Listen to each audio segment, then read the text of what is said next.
Nemom victory girls higher secondary സ്കൂളിൽ പരിസ്ഥിതി ദിനത്തോടനുബന്ധിച്ച് വിവിധ പരിപാടികൾ സംഘടിപ്പിച്ചു. മാനവരാശിയുടെ നിലനിൽപ്പിനായി പരിസ്ഥിതിയെ സംരക്ഷിക്കേണ്ടതിൻ്റെ ആവശ്യകതയെക്കുറിച്ച് കുട്ടികളെ ബോധവൽക്കരിക്കുന്ന പരിസ്ഥിതി സംരക്ഷണ പ്രതിജ്ഞ കുട്ടികൾ ഏറ്റുചൊല്ലി.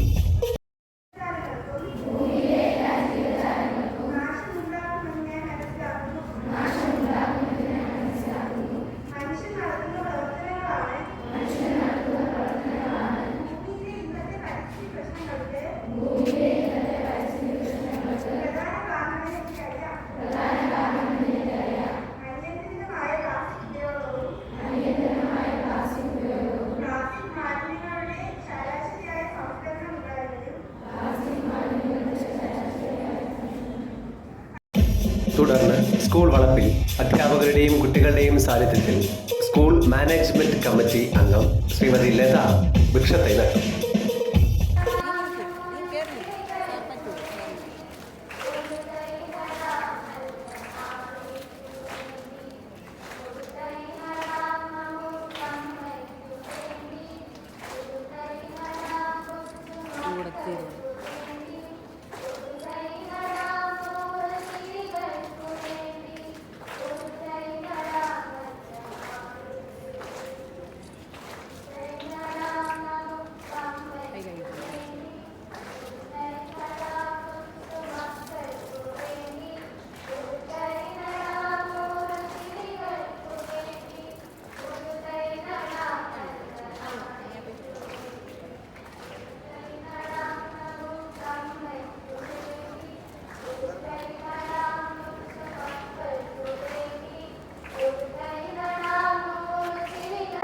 കാണാൻ കഴിയും, അവരിലുള്ള ജീവിക്കാൻ കഴിയും എന്ന ചിന്തയോടെ ഇന്നത്തെ അസംബ്ലി ഇവിടെ അവസാനിച്ചു.